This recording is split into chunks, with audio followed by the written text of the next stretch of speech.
Bismillahirrahmanirrahim. Assalamualaikum warahmatullahi wabarakatuh.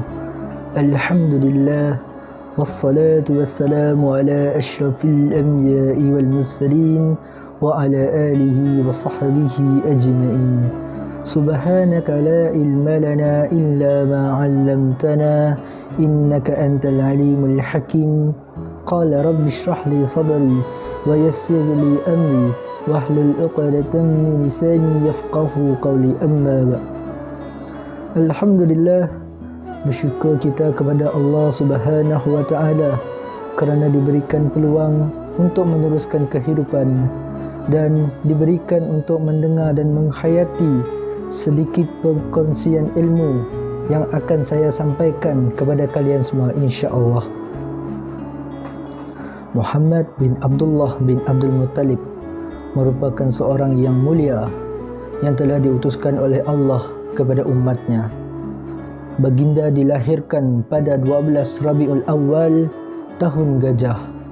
Mungkin ramai yang tidak mengetahui kenapakah tahun kelahiran Nabi digelar sebagai tahun Gajah. Tahun Gajah adalah bersempena dengan peristiwa di mana tentera Abrahah menyerang kota Mekah pada ketika itu. Baginda dilahirkan di rumah bapa saudaranya, iaitu Abu Talib, di kota Mekah. Semasa baginda masih dalam kandungan, baginda telah kehilangan bapanya, iaitu Abdullah bin Abdul Muttalib. Pada usia 6 tahun, baginda telah kehilangan ibunya, iaitu Siti Aminah, akibat sakit dalam perjalanan baginda dan ibunya ke kota Mekah. Selepas itu, datuknya Abdul Muttalib menjaga baginda sehingga umur baginda 8 tahun akibat datuknya wafat. Selepas itu, bapa saudaranya Abu Talib menjaga baginda sehingga dewasa. Walaupun kita ketahui bahawa bapa saudaranya bukanlah seorang yang Muslim, tetapi Abu Talib adalah seorang yang mencintai dan menyayangi baginda sehingga sanggup mempertahankan baginda Rasulullah SAW. Ketika umur baginda 5 tahun, malaikat Jibril membelah dada baginda untuk menyucikan darah kotor yang ada pada hati baginda agar terhindar dari segala godaan syaitan.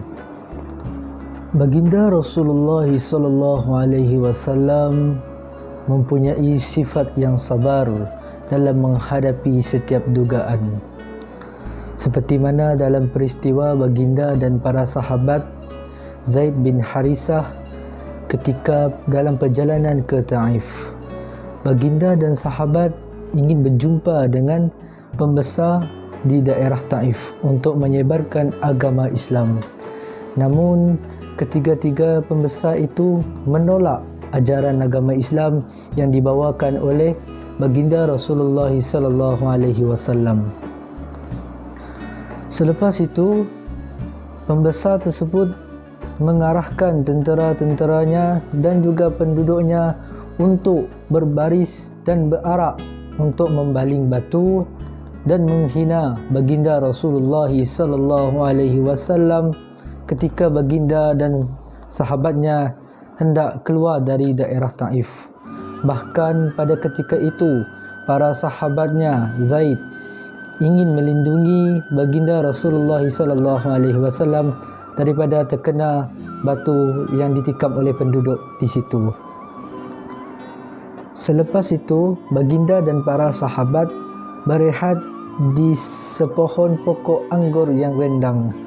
Lalu baginda menitis dan memanjatkan doa kepada Allah Subhanahu wa taala. Sebagai intipati yang kita dapat dari sifat tersebut adalah kita sebagai manusia hendaklah sabar dalam menghadapi segala cabaran dan dugaan yang berlaku kepada diri kita. Tidak kira orang menghina kita dari belakang maupun secara depan, hendaklah kita sabar dalam menghadapi segala cabaran dan dugaan. Rasulullah SAW adalah seorang yang suka memberikan kata-kata yang mulia.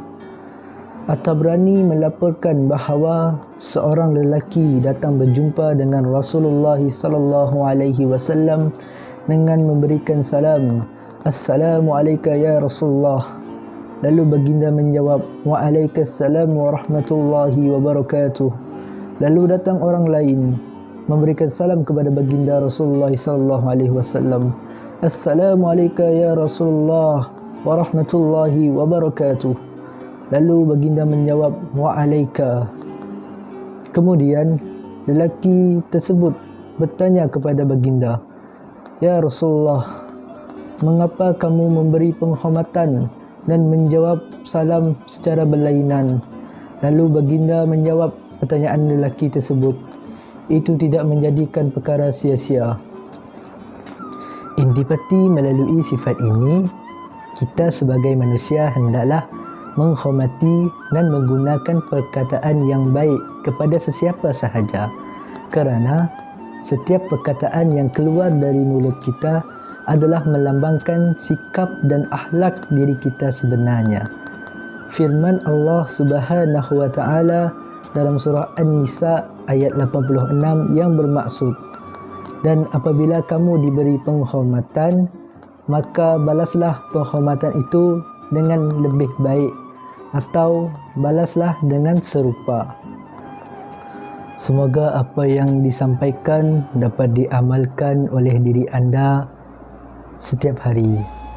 Mohon maaf jika ada kurang dan tersilap kata. Yang baik datang dari Allah, yang kurang datang dari diri saya sendiri. Teruskan istiqamah dalam melakukan kebaikan dan meninggalkan segala perkara keburukan. Jazakallahu khairan jazak. Wassalamualaikum warahmatullahi wabarakatuh.